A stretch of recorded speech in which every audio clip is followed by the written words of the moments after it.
Narasipos.com. Cerdas dalam literasi media, bijak menangkap peristiwa kerugian.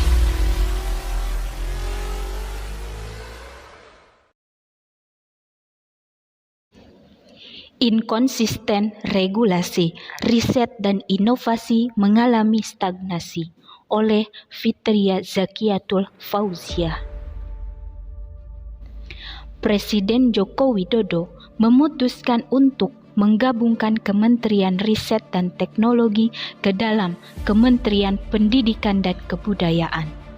Jokowi menginginkan Badan Riset dan Inovasi Nasional menjadi lembaga tersendiri. Keinginan Jokowi itu pun berdasarkan Dewan Perwakilan Rakyat. Para wakil rakyat setuju atas peleburan tugas dan fungsi Kemendikbud dan Kemenristek. Dua kementerian tersebut akan berubah menjadi Kemendikbud dan Ristek. Juga, pemaparan yang disampaikan oleh Menristek atau Kepala BRIN Bambang Brojonegoro dalam diskusi daring bertajuk Membangun Ekosistem Riset dan Inovasi. Dilema Kemenristek atau BRIN seolah kehilangan pijakan dan buram akan tugas dan fungsinya. Sejak 2019, ketidakjelasan ini karena BRIN selama ini berjalan tanpa adanya dasar hukum yang jelas untuk menaungi seluruh unit organisasi yang diperlukan secara efektif, efisien, maksimal, dan optimal. Presiden Jokowi menandatangani Perpres tentang BRIN pada Maret 2020. Namun, realitanya Perpres ini tak pernah diundangkan oleh Kemenkumham hingga setahun kemudian. Dengan alasan ada pihak yang menginginkan BRIN harus terpisah dari Kemenristek, sebab BRIN seharusnya melakukan penelitian secara aktual.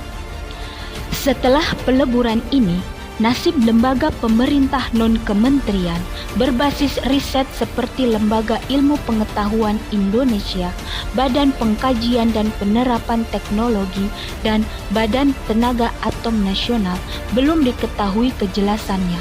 Apakah badan-badan ini tetap akan ada menjadi badan sendiri atau digabung ke dalam BRIN. Padahal, riset dan inovasi sendiri memiliki keikutsertaan yang besar dalam membangun ekonomi dan manusia suatu negara. Jika melihat laporan tahunan Global Innovation Index, hanya pada tahun 2018 Indonesia sudah sangat tertinggal jauh. Sedangkan Singapura termasuk sebagai satu-satunya negara Asia dan ASEAN yang menduduki 5 besar dunia.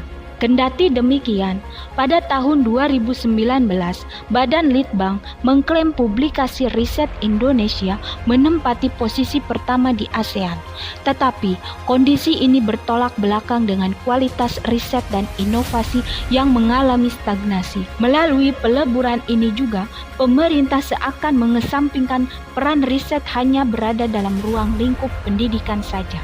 Bahkan, anggota Komisi 7 DPR Mulyanto menyebut penggabungan ini sebagai indikasi hengkangnya pemerintah. Kapitalisme menjarah riset dan inovasi. Dalam membangun tradisi keilmuan, termasuk dalam mengembangkan budaya riset di kalangan intelektual, sistem kapitalisme menjadikan falsafah keilmuannya pada aspek materi dan manfaat. Maka secara tidak langsung akan membentuk suatu sudut pandang para pengambil kebijakan terkait pengembangan riset dan inovasi. Inkonsistennya pemerintah dalam memajukan riset dan mengembangkan inovasi intelektual dalam negeri memperlihatkan begitu besarnya ketergantungan atas hasil riset negara luar. Peran negara yang dialihfungsikan pada para pemilik modal kapitalis ini akhirnya membuat riset dan inovasi disetir oleh para investor.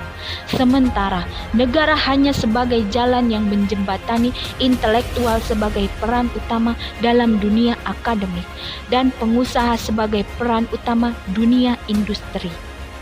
Kontras dengan peradaban Islam. Dalam negara Islam, yang pernah menjadi peradaban emas dunia selama kurang lebih 13 abad lamanya. Hasil dari sains akan diberikan apresiasi yang tinggi bagi siapapun yang mempelajari dan mengamalkannya. Banyak penemuan intelektual Muslim telah mengukir sejarah sebagai penyumbang peradaban dunia. Karya fenomenal Ibnu Sina di bidang kedokteran, The Book of Healing dan The Canon of Medicine, Al-Idrisi, ahli geografi, penemu globe, Al-Jazari, ilmuwan Muslim, penemu pertama konsep robot modern dengan prinsip hidroliknya, yang kemudian tercipta jam otomatis dan juga pompa rantai tenaga air. Selain itu, Maryam Asturlabi, sang ahli astronomi, dengan penemuannya itu menjadi dasar bagi pengembangan teknologi global positioning system hari ini. Di dalam sistem khilafah Islam, mencari ilmu adalah sebuah kewajiban. Mengamalkannya merupakan sebuah amal soleh dan mengajarkannya menjadi amal jariah yang tak akan terputus pahalanya.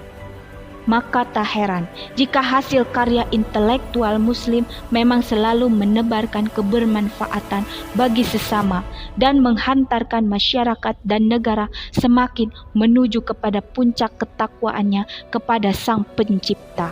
Wallahu a'lam bishawab.